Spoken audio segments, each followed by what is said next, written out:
ओम श्री साईनाथाय नमः। ओम श्री साईनाथाय नमः। ओम श्री साईनाथाय नमः।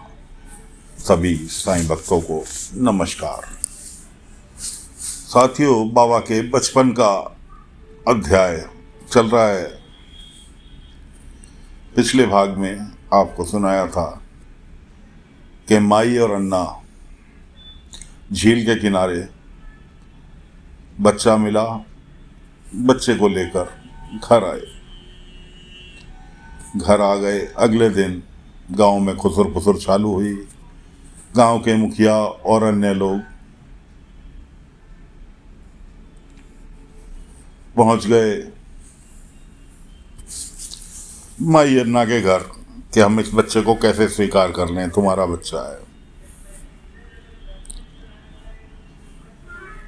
उधर माई बच्चे के लालन पालन में, प्यार लोरी सुनाने में व्यस्त थी। खैर आखिरकार गांव वालों को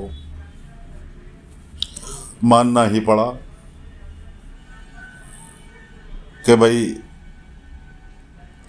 झील के बीचों बीच में बच्चा पत्थर के ऊपर अकेला, माई के कोई संतान नहीं, और माई तो हमेशा भला ही करती है, तो इसलिए लालन पालन माई से बेहतर और कोई नहीं कर सकता। सभी गांव वाले सहर्ष स्वीकार करके चले गए कि हाँ जी, हम मानते हैं कि माई आप ही का बच्चा है, आप ही इसके माँ बाप हैं। 2 दिन बाद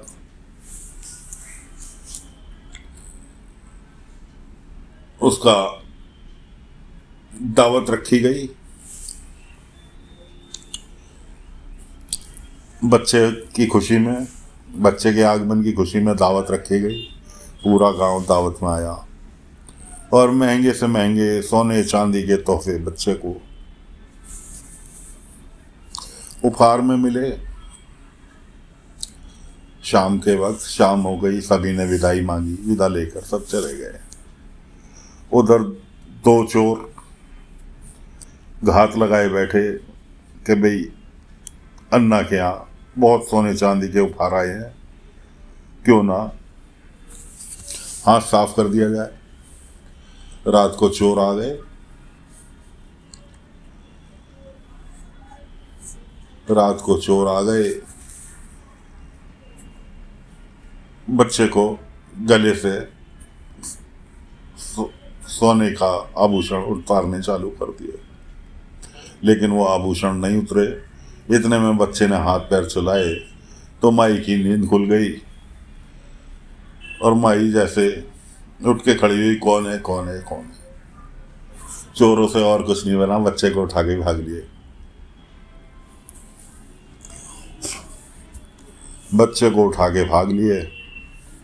पीछे पीछे माई, अन्ना, उनका देवर, ये सब लोग पीछे पीछे चोर चोर चोर चोर करते हुए, रोते बिलखते हुए जंगल में पहुंच गए।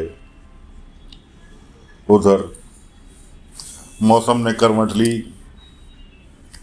आंधी, बिजली कड़कना, पानी बरसात चालू हो गई। चोर जाके रुके बीच जंगल में, कोई हमें देख तो नहीं रहा। चोर का जो मुखिया था वो अपने साथी से कहने लगा, तुझे कुछ आवाज़ आई क्या, कोई हमारा पीछा कर रहा है? उसने कहा नहीं, तो पीछा तो कोई नहीं कर रहा, लेकिन हाँ आवाज़ मुझे भी आई। असल में वो आवाज़ सांप के रेंगने की थी। खैर चोर तो बच्चे को वहीं छोड़ के आभूषण सहित भाग गए सांप के डर से। और सांप ने जो था, तुरंत के बच्चे को कुंडली बनाकर अपनी गोद में लिटा लिया और खुद फन फैला के उसके ऊपर छाता बना लिया, क्योंकि पड़ रही थी बारिश। इधर ढूंढते ढूंढते जब अन्ना और माई पहुंचे तो वहां का नज़ारा देखते ही बनता था। कि शेषनाग अपनी गोद में बच्चे को लिटाए हुए हैं, ऊपर से अपने अनेकों फन फैलाकर छाता बना रखा है जिससे कि बच्चे को बारिश की बूंदों से बचाया जा सके। सभी ने शेषनाग के हाथ जोड़े, प्रार्थना की। शेषनाग बच्चे को वहीं छोड़कर अपना वहीं जंगल में लुप्त हो गए। अब बच्चा दिन प्रतिदिन बड़ा होने लगा, लेकिन कमी क्या थी? बच्चा बोलता नहीं था, बच्चा गूंगा था। माँ बाप परेशान कि बच्चा बोलता क्यों नहीं। संगी साथी बच्चे के सब उसे गूंगा गूंगा कह के चिढ़ाते थे। अचानक बच्चा हो गया 8 साल का। अचानक पंडित जी जो उनके यहाँ पूजा पाठ के लिए आते थे उनके घर आए। माई ने पंडित जी को प्रणाम किया, बच्चे से भी कहा प्रणाम करो बेटा पंडित जी को।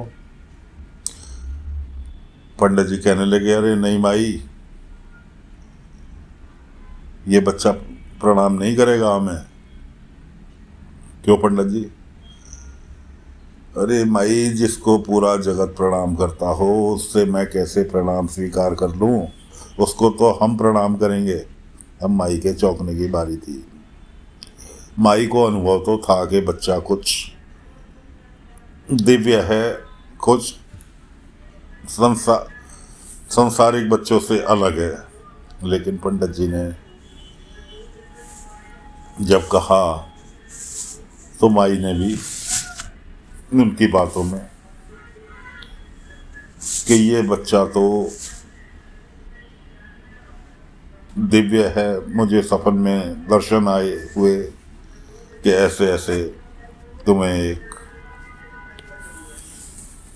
दिव्य पुरुष के परम ब्रह्म के दर्शन होंगे। और मैं यहाँ चला आया, यहाँ बच्चे को देखा। माई कहने लगी पंडित जी लेकिन ये तो बोलता ही नहीं। पंडित जी कहने लगे कि माई चिंता मत करो, ये जब बोलेगा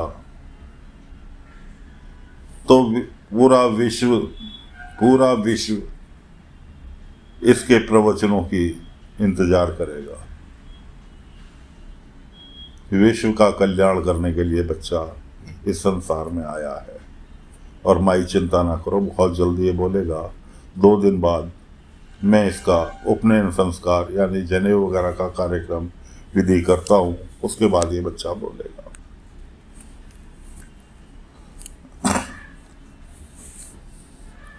साथियों, ये कथा आगंतुक सुना रहे हैं बाबा के बचपन की, जो कि उस वक्त वहीं उसी गांव में मौजूद थे। बाबा का बचपन उन्होंने अपनी आंखों से देखा। 2 दिन बाद उपनयन संस्कार बाबा का होना था। पूरी विधि विधान के साथ उपनयन संस्कार हुआ। उपनयन संस्कार के बाद पंडित जी दीक्षा देते हैं बच्चे को। पंडित जी कहने लगे बच्चे से बेटा बोलो, ये श्लोक बोलो, कुछ संस्कृत का श्लोक। पंडित जी ने बोला लेकिन बच्चा चुप।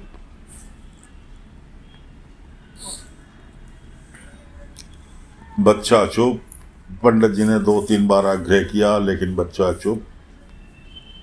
उसके बाद जितने भी वहाँ मेहमान वगैरह आए हुए थे सब ने खुसर खुसर चालू की। ये तो गूंगा है, ये पुराने कुछ इनके पापों का फल है, माई के अरन्ना के, जो कि ये बच्चा गूंगा हुआ, गूंगा मिला इन्हें, भोगेंगे सारी जिंदगी। पंडित जी झूठ मत बोलो, ये पर ब्रह्म है और विश्व का कल्याण के लिए। जो बच्चा खुद का कल्याण नहीं कर सकता, खुद बोल के माँ बाप को माँ को, माँ बाप को बाप नहीं कह सकता, क्या बोलेगा? झूठी आस मत बनाओ पंडित जी।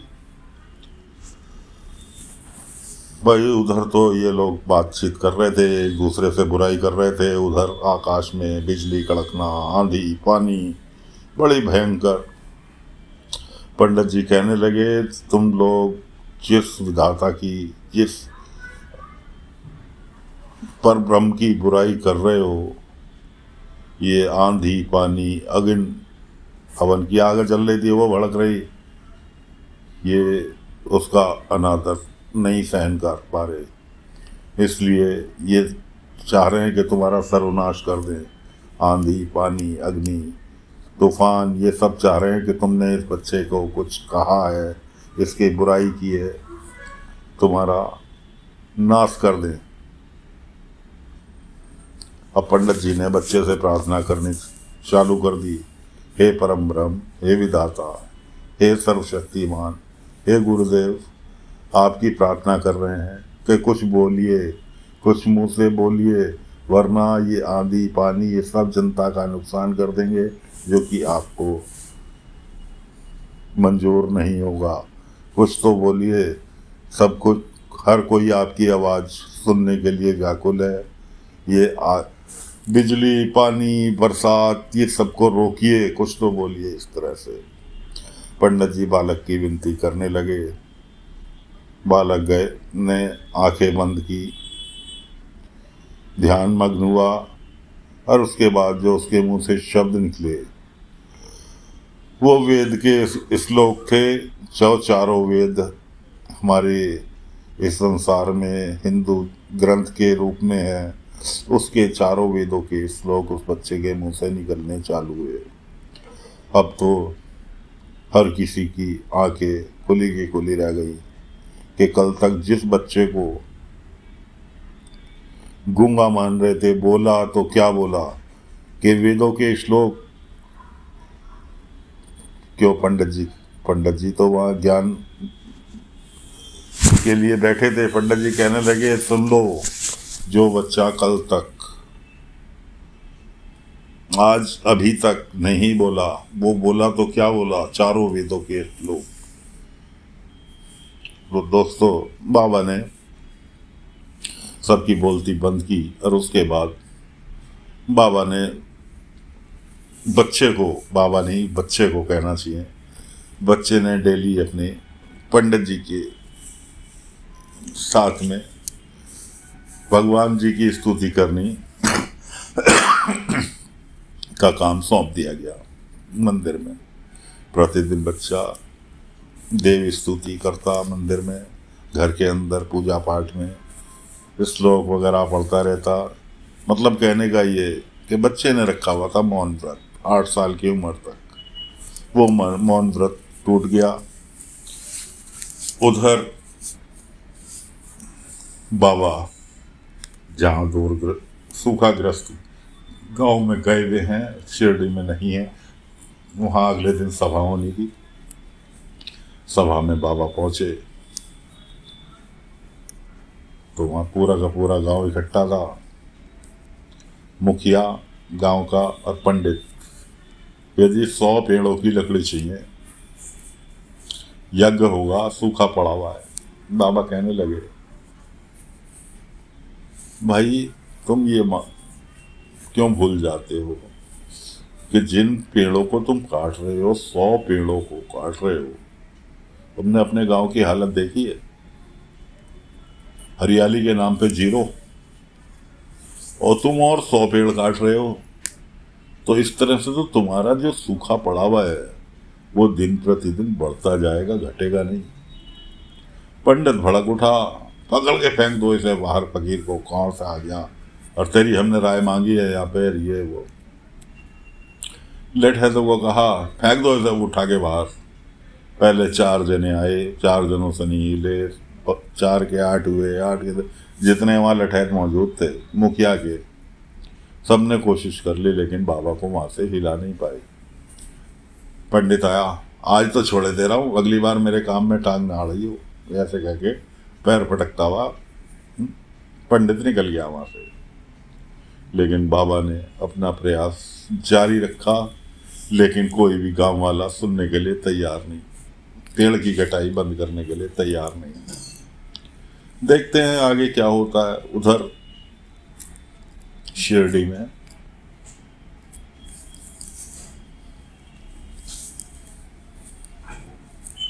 कुलकर्णी सरकार के पास सरकारी ब्रिटिश सरकार से सड़क बनाने के लिए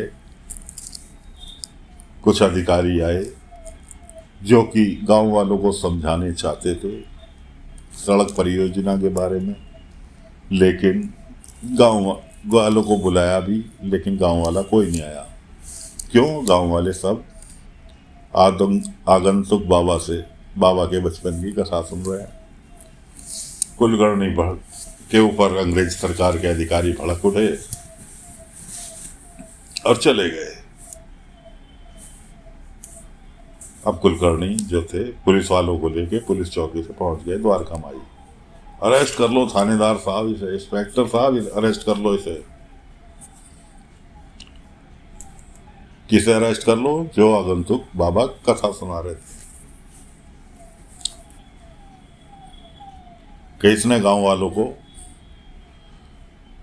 सरकार के आदमी सड़क परियोजना की बारे में जानकारी देने आए थे, इसने उन्हें आने से रोका। गिरफ्तार कर लो इसे, हथकड़ी लगा दो। वो पुलिस वाला जो आया था कुलकर्णी के साथ वो कहने लगा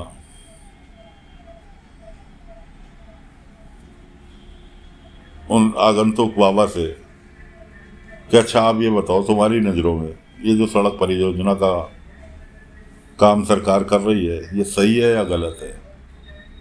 वो कहने लगे भाई देखो किसी की दुकान जाएगी सड़क के बीच में, किसी का मकान जाएगा, नुकसान तो गांव वालों का होगा। तो एक तरह से देखा जाए तो गलत भी है। देखा सरकार, कुलकर्णी बोला देखा सरकार, देखा इंस्पेक्टर साहब ये भड़का रहा है, इसने नहीं आने दिया, गिरफ्तार कर लो। इंस्पेक्टर जो आया था उसने कुलकर्णी के कहने पे आगंतुक बाबा को हथकड़ी पहना दी। आगंतुक बाबा जो थे नाम था उनका खासूबा। मुस्कुराए, बाबा को याद किया, ओम साई राम, ओम साई राम, ओम साई राम।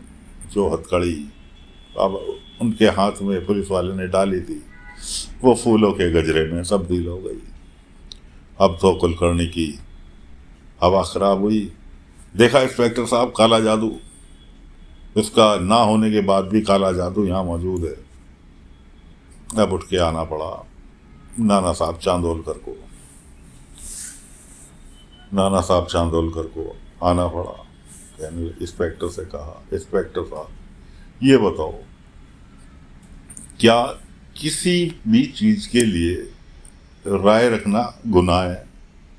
भाई आपने पूछा इनसे कि भाई सड़क परियोजना सही है गलत है, कि भाई किसी का नुकसान होगा तो वो तो गलत ही कहेगा। और तुमने तो एक राय मांगी थी कि राय देना कोई कब से गुनाह हो गया?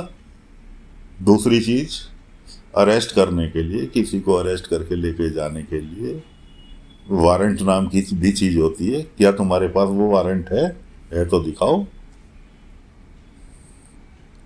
अब पुलिस इंस्पेक्टर की समझ में आया कि यहाँ सारे अनपढ़ नहीं, यहाँ पढ़ लिखे भी कोई उच्च अधिकारी भी बैठा है यहाँ। तो कहने लगा देखो सीधी सी बात है इंस्पेक्टर, साईं हमारे धर्म गुरु हैं, वो यहाँ पर हैं नहीं, उनके बचपन की कथा सुन रहे हैं कि कैसे उनका बचपन बीता, कैसे वो बड़े हुए, इसमें तुम्हें क्या परेशानी है भाई? इंस्पेक्टर कुलकर्णी से कहने लगा कुलकर्णी सरकार, जो सबूत तुम लेकर दिखाने आए थे वो तुम्हारा फुस हो गया, क्योंकि उसने ऐसा कुछ किया ही नहीं, तो उसे गिरफ्तार किस बिहाफ पे कर लें।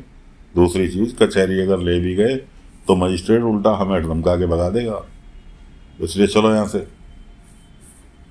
खैर इंस्पेक्टर तो अपनी गलती की मानकर चांदोलकर साहब के सामने, साहब हमसे गलती हो गई, हमें क्षमा कर देना, नमस्ते ठोक के चांदोलकर साहब को, और वो वहाँ से निकल लिया। कुलकर्णी सरकार अपने पैर पटकते हुए वापस, छोड़ूंगा नहीं तुम्हें, सबको देख लूंगा। कोई बात नहीं जी, अब चांदोलकर अब कुलकर्णी सरकार को किसी कार्यवश शिरडी से बाहर जा रहे हैं। उधर बाबा अपने प्रयास में लगे हुए हैं।